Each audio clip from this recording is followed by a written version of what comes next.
ये है the Bic Cristal pen, possibly the most successful and most revolutionary product ever made. फ़र्क नहीं पड़ता आप कहाँ हो, आपको ये पेन ज़रूर मिलेगा। इस पेन का ये अनोखा डिज़ाइन दुनिया के हर एक कोने में पाया जाता है और आपने भी ज़रूर इसे यूज़ किया होगा। और 1915 से लेकर आज तक 120 मिलियन पेन बेचकर ये बन चुका है the most selling product ever.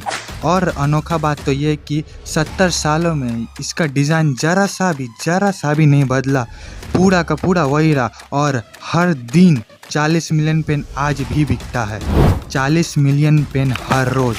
इस पेन का प्रभाव दुनिया पे एक अनोखा ही रहा है। मतलब पेन का प्राइस में ड्रॉप आना और लिटरेसी रेट का में उछाल आना, सबके पीछे इसी पेन का हाथ है। और आखिर क्या है इस पेन में जो इसको इतना सक्सेसफुल बनाया? सो चलिए जानते हैं the incredible story behind this pen. पर इसको जानने से पहले हमें समय में थोड़ा पीछे जाना होगा। सो चलिए चलते हैं। पुराने समय में पेन काफ़ी महंगा था और मुश्किल था उसे यूज़ करना। उसको बार बार इंक में डुबोना पड़ता था एंड जिस वजह से इसका यूज़ ना के बराबर हो गया था। एंड फिर आया फाउंटेन पेन इन 1908 जिसका निब मेटल का था और वो अपने अंदर ही इंक को स्टोर करके रखता था।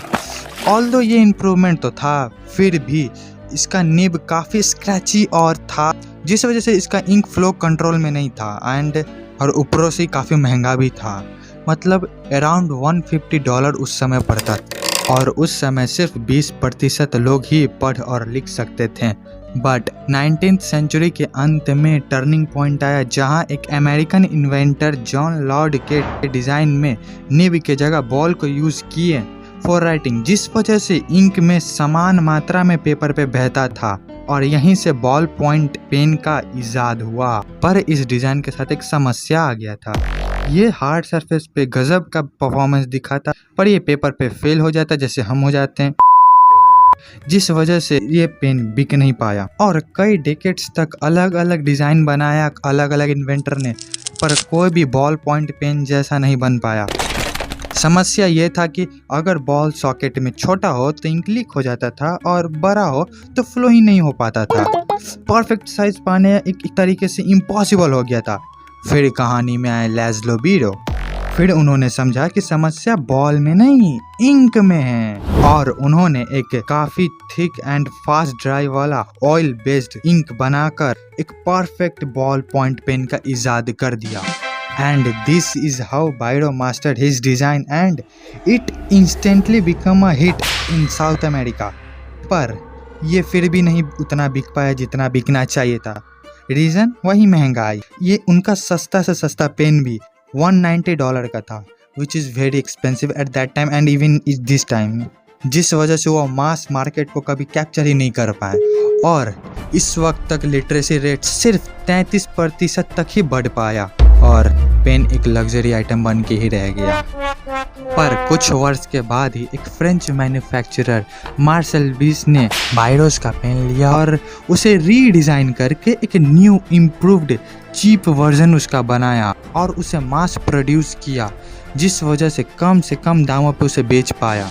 मार्सेल ने स्विस मशीन जो वॉच बनाने वाला होता उसकी मदद से काफ़ी एक्यूरेटली और छोटे से छोटे स्टेनलेस स्टील बॉल 0.8 मिलीमीटर का और मेटल बॉडी की जगह प्लास्टिक बॉडी का यूज़ किया और ये कुछ ऐसा बन के आया।